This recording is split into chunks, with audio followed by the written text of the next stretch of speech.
A few weeks ago, I lost my dad after he struggled with his health for a long time. My name is Kelly, and sometimes I find myself wishing I could have introduced him to his grandchildren. This thought always brings a heavy sigh. 5 years ago, when I was 37, I got married. On that happy day, my dad and I made a special promise I would be the first to tell him if I was expecting. Sadly, that's a promise I will never be able to keep, and it's the biggest regret I have about my dad. His illness was discovered a year ago, and since then, I did everything I could to be there for him. I visited our childhood home more often, spent many hours at the hospital with my mom, and made sure to call or video chat even more. Despite all of this, I sometimes wonder if it was enough. I often think to myself, could I have done more? Lost in thought, I whispered these words, and my mom, always supportive, comforted me, saying, "Kelly, you did everything you could. Your dad knew that, and he was proud." Just then, my sister Julia walked in with a man who looked to be about 45, probably the lawyer. "This is Scott, the attorney," she introduced him, and my mom quickly offered him a seat. As soon as we all sat down, Julia couldn't hold back and mentioned that the lawyer said Dad left us a significant inheritance. I couldn't help but respond, "Julia, you know it's not all yours." That comment instantly changed the mood. My sister and I have always had a rocky relationship, made worse by our dad's illness. Her refusal to visit our dad, even though I tried to bring them closer, didn't help. Her attitude has always been a problem, and it became even more noticeable during these difficult times. Looking back, my words to her might have been too harsh, driven by my worry for our father. However, her response didn't make things better. "You're an adult. There's no need to be so stubborn," I pointed out, to which she snapped back, "I'm not being stubborn. Living in the city and traveling to the countryside isn't as simple as you think. It's just a 5-hour drive." I responded, but she argued back, saying that those 5 hours aren't just about time, it costs money. And yes, money is important to her. She told me she's busy and asked me to stop bothering her. That ended our conversation. Despite the distance, I always thought she could make an effort to visit now and then. This belief was a big reason why our relationship started to fall apart. In the end, she never visited our father, and the distance between us only grew. The tension in the room increased until the lawyer stepped in and suggested we all take a moment to calm down. I apologized, saying, "I'm sorry," which seemed to make things a bit better. The lawyer then explained, "As I mentioned over the phone, I'm here about your father's will." My mother, looking confused, asked quietly, "When was this arranged?" The lawyer replied, "A few weeks before he passed. Your father reached out to me. He asked you to come to the hospital?" My mother asked. The lawyer answered, "Yes, I drafted the will there with him, and his primary doctor was there too. It was arranged that the doctor would notify me after your father passed, which is why I contacted you now." The lawyer then took out a white envelope and placed it in front of us. Recognizing my father's handwriting on the envelope, I whispered, "That's definitely Dad's handwriting." Julia, visibly impatient, demanded, "Just get on with it." "What does it say? You know I'm busy." The lawyer, with a slight smile, opened the envelope. Inside, there was a single piece of paper outlining the inheritance, the house, some land, some savings, and a storage shed. We knew about the house and the land, but the mention of a storage shed was new to me. My sister, frustrated, turned to the lawyer and asked, "Wait, what about the farm?" The lawyer echoed, a bit surprised, "Yes, the farm." I explained, our father used to work on it as a hobby. He had run a successful business in a nearby town, but decided to slow down after turning 55, thinking about closing the company to spend more time on his hobbies, including the farm.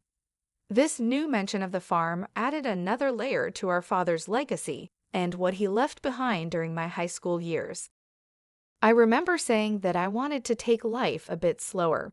My sister, who was in college at the time, didn't agree with this more relaxed approach. But both my mom and I, worried about my dad's health, supported the idea. "Don't worry about money, Julia. We've got plenty of savings," my dad reassured her. Though hesitant, she eventually agreed. After that conversation, my dad did wind down his business and started farming close to our home. "There's something fulfilling about working with the land," he would say, his face lighting up with joy. Seeing how happy he was made me feel that we made the right choice, though Julia seemed less convinced. Despite promising to come back home after graduation, Julia chose to build her career near her university and eventually married the CEO of an IT firm she met through her job. That's how things were when my father took up farming until his health started to decline. Julia insisted that the farm be included in the inheritance. At her insistence, the lawyer checked the documents and found that the farm was actually leased land. I had mistakenly thought we owned a large piece of land.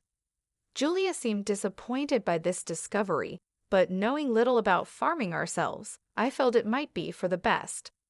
The discussion then turned to how the inheritance would be divided. "The house and the surrounding land will go to the wife," the lawyer said. Julia smirked, probably thinking about how the remaining assets would be split. "The rest, including the savings and the storage shed, should be divided between you three," the lawyer suggested. "Savings? That means cash, right?" "I'll take that," Julia said, focusing on the money. "The total savings amount to approximately $300,000, and this sum is not subject to inheritance tax," the lawyer informed us. "I want the $300,000 in cash," Julia declared, feeling like she had won. But this didn't sit well with me, and I spoke up. "Hold on, I don't agree. Why should you get all the cash?" I protested. "Because I'm the eldest," she argued, as if that settled it. "Fine, you can have the storage shed. What's that even worth anyway?" she added dismissively, turning back to the lawyer for more details. "It's the shed next to the farm. Whoever inherits it will own the structure, the land it's on, and anything inside it," the lawyer explained. Suddenly, Julia's attitude changed when she heard there was additional land. It struck me as odd that, even though she was married to a successful CEO, her desire for more seemed never-ending. As the lawyer explained more about the storage shed, he mentioned it came with a small piece of land, about 90 square feet, roughly the size of a small bedroom. He then laid out some photos of the shed for us to see, showing both the outside and inside. The shed looked quite run down from the outside, and inside it only had simple gardening tools like hoses, scissors, and shovels, nothing that seemed particularly valuable. My sister made a face of disgust when she saw the photos.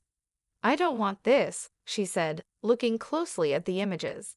They really just showed everyday items, more valuable for their memories than for money.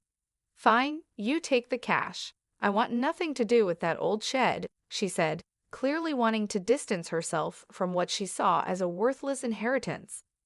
"Hold on, that seems unfair," I protested, realizing how uneven the division was. My sister quickly agreed to take the cash, knowing it was the more valuable option, leaving me with what she saw as worthless. Her insistence made me feel trapped, especially when my mother said, "As long as Julia doesn't complain later, I see no problem with this arrangement." Complain? Why would I? Julia quickly agreed, satisfied with getting the cash, leaving me with the shed. I couldn't hide my disappointment, but before I could argue more, Julia dismissed my concerns, accusing me of being too sentimental. "You care more about our father than money, right?" she challenged, leaving me momentarily speechless. It's true that family should be valued over money, but her quick decision left me feeling unsettled. In the end, my mother inherited the house and land, Julia happily took all of Dad's savings, and I was left with the neglected shed. After agreeing to the division, Julia even signed a document promising not to dispute how the inheritance was split, laughing confidently as she did so. I couldn't contain my frustration and later expressed my disappointment to my mother. "Why didn't you support me?" I asked, feeling let down. My mother insisted she had helped, claiming that her involvement made sure I got the shed. But I'm not happy with just the shed, I argued, unable to see its value. You might find something unexpectedly wonderful if you give it a chance, my mom suggested, trying to be optimistic. Despite my frustrations, her words sparked a faint glimmer of hope. Maybe there was more to the shed than it seemed, a thought that left me wondering. I tried to make sense of the day's events. After getting the key from the lawyer, I walked to the shed, which was beside a field about 15 minutes away from our house. The path was quiet and rarely used, adding to the peaceful yet somber atmosphere. The field, which my father had leased until he recently went into the hospital, was now empty, giving the place an untouched and solemn feeling. When I unlocked the shed, I was greeted by a thick layer of dust, showing how long it had been neglected. "Wow, it's really dusty," I said, noticing the heavy scent of disuse in the air. Even though I felt a bit disappointed at first, I still hoped to find something special of my father's, maybe a keepsake hidden inside. As I looked around the shed, it quickly became clear that it was just a simple space filled with farming tools. These items might have held sentimental value, but they didn't seem particularly special at first glance. I thought to myself, maybe I should just take what's inside for now, as I scanned the dim and cluttered surroundings. Then I noticed something odd about the shed's size. It seemed smaller on the inside than it did from the outside, which puzzled me. Was it a trick of the light, or was my mind playing tricks on me? I stepped outside to get a better look, still curious about the strange difference. Driven by curiosity, I decided to explore the outside of the shed. As I walked around to the back, hidden among a dense group of trees, I found a second door. "Wait, another entrance?" I gasped. From inside the shed, there had been no sign of this door. It looked like there was only one way in and out. This discovery hinted at a hidden space, only accessible from this secret back door. A surge of excitement rushed through me. Could this be one of Dad's secrets? He loved surprising us, always finding joy in the unexpected, like the surprises he planned for my birthdays. The memories brought tears to my eyes as I re-entered the shed, determined to find the key to this hidden door. After a thorough search, I was ready to discover what lay beyond it. I found 4 keys cleverly hidden inside the handle of a shovel. Excited, I rushed to the back door and tried one of the keys. With a satisfying click, the door swung open. Inside this small, hidden space stood a large safe, alone and imposing. Is this from Dad's company? I wondered aloud, as a flood of questions filled my mind. What secrets did it hold? Was this my father's way of leaving a final piece of himself behind? The discovery hinted at parts of my father's life that I had yet to uncover, like a personal treasure hunt he had left for me to explore. I immediately recognized the safe as the one that used to sit in the corner of my father's office, a familiar sight from my childhood. Seeing it brought a wave of nostalgia over me.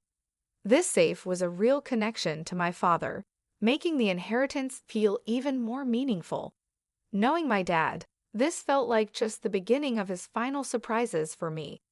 "There's got to be more," I whispered to myself as I used the 3rd key to unlock the safe. The door creaked open, revealing contents that left me completely amazed, an unexpected legacy.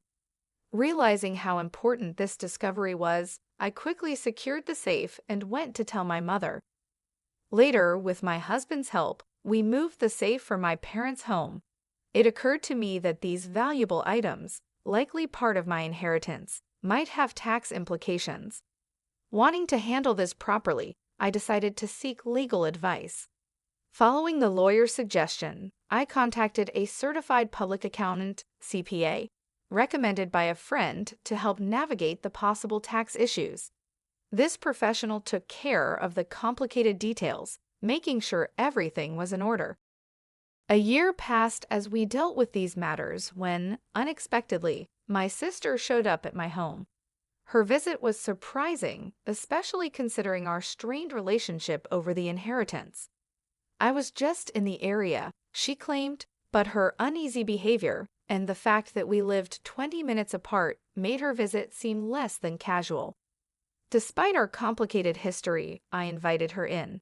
After serving coffee, she seemed restless and finally asked, "Did you win the lottery or something?" Her question puzzled me. I never played the lottery, and it wasn't the time for my husband's holiday bonus. "What are you getting at?" I asked, trying to understand her point. I finally asked her to clarify her strange accusations. Her mood shifted suddenly to irritation. "Are you making fun of me?" she accused. Her reaction confused me even more, as her question seemed completely unexpected. I had no idea what made her think I had come into a lot of money, especially since only my family knew about the mysterious contents of the safe. My sister was filled with curiosity about money, insisting that I must have received a significant amount. She told me about a recent conversation with our aunt in the city, who unknowingly sparked her curiosity. Our aunt mentioned receiving a $5,000 gift card from me as a thank you for visiting our father during his illness. This gesture led my sister to wildly speculate that I had stumbled upon some unexpected fortune. "You've come into some money, haven't you? Just admit it," she pressed, looking for answers. Understanding what had led to her questions, I sighed, which only irritated her more. "What's with the attitude? Are you making fun of me?" she demanded.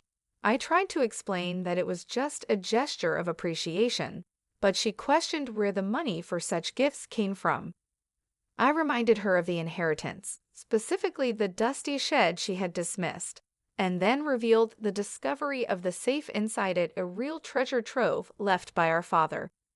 The safe contained a collection of valuable watches, a passion of our father's. Although I wasn't sure of their exact worth, it was clear they were valuable, especially considering the modest savings left behind. This revelation led to a discussion about the possibility of having to pay inheritance tax, a concern my mother had raised when she learned what was inside the safe. "What should I do, Mom?" I asked, seeking her advice. My mother suggested handling everything openly and honestly, reminding me that secrets like these usually come to light eventually. Following her advice, I contacted the lawyer we had previously consulted. The lawyer explained that the value of inherited items determines whether inheritance tax applies. This led me to take the responsible step of accurately declaring the inheritance and ensuring I was complying with all the legal and financial requirements of my newfound wealth by seeking professional advice. I found out that a certified public accountant, CPA, could help manage the valuation and tax obligations of the inherited watches for me. Trusting the CPA with this task, we discovered that the collection was worth an incredible $500,000. Because of their high value, it was clear that inheritance tax needed to be paid. The sensible advice was to keep only the watches that held sentimental value to me and sell the others to someone who could appreciate and afford them. This approach not only made financial sense, but also felt right emotionally. From the money made from the sale, I was able to cover the inheritance tax and also send gift cards to relatives who supported us during my father's illness. This is what had sparked my sister's curiosity. Among the keepsakes, I chose to keep my father's pocket watch. It wasn't worth much in terms of money, but it was rich in memories. I shared this story with my sister, showing her the pocket watch and trying to explain its sentimental value. However, her reaction was lukewarm. She seemed more interested in what was sold than what was kept. When she asked about the remaining watches and the safe, I told her it was our mother's house and explained its size and importance to our father's business. Her response was thoughtful, which left me feeling uneasy about her intentions. However, she left without asking any more questions, much to my relief, though I couldn't shake off an unsettling sense of worry.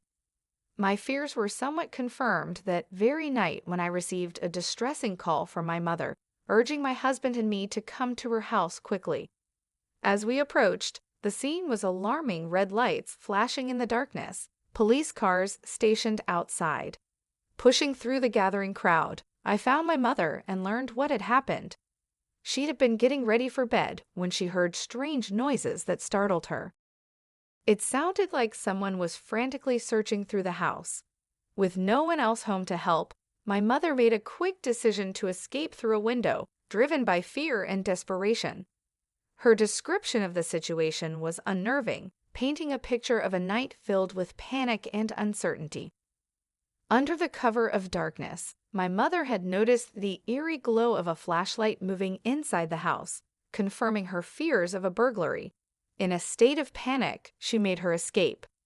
She sought help from our neighbor, who, after seeing the suspicious activity, quickly called the police, convinced that a burglar was in the house. But the supposed intruder was actually my sister, Julia, who had decided to search the safe after hearing about my inheritance earlier that day. Without knowing her intentions, both my mother and the neighbor were understandably alarmed. When the police arrived, the situation escalated. Julia, caught off guard and feeling guilty, tried to flee the scene in a panic. Ironically, as she attempted to escape, she collided with the safe, causing it to tip over and trap her underneath. This accident led to her being rushed to the hospital with complaints of leg pain, leaving us all in disbelief over her reckless actions. After this chaos, my mother and I found ourselves apologizing to the responding officers for the misunderstanding. I also felt the need to inform Julia's husband about the incident, only to learn from him that Julia had been hiding a significant amount of debt due to her extravagant spending on luxury items. Their recent argument had ended with her storming out, determined to borrow money from our mom to settle her financial troubles. What we didn't know was that she had already used up her inheritance in an attempt to pay off her debt. Julia's husband, already stressed from discovering her financial mismanagement, declared his intention to divorce her after hearing about her latest escapade. This revelation explained Julia's desperate actions that night, which led to a tense scene at the hospital where her husband brought up the subject of divorce. The entire ordeal turned into a dramatic clash, highlighting the serious consequences of Julia's actions and the turmoil they caused in our family. Julia was adamant, insisting, "I'm not getting a divorce, absolutely not." But the reality of her situation became clear when her husband presented the divorce papers. Faced with undeniable evidence of their broken relationship, she had no choice but to sign them. Now confined to her hospital bed, with a mix of shock and resignation, she was flipping through a part-time job magazine, clearly thinking about how to tackle her debt with new employment. While this turn of events was unfortunate, it offered a small glimmer of hope that she might finally take responsibility for her actions after everything that had happened. I made an important decision to move back to my childhood home. The chaos had definitely made me worried about my mother's well-being, but there was also a happier reason behind my choice I found out I'm expecting. After a lot of discussion, my husband and I agreed that moving back would be the best decision. This way, we can have my mother's support as our family grows. Even though I regret that my father couldn't be part of this joyful news, I find comfort in believing he would have shared in our happiness. As I step into this new chapter, the excitement of welcoming a healthy child fills me with peace and hope for the future, despite the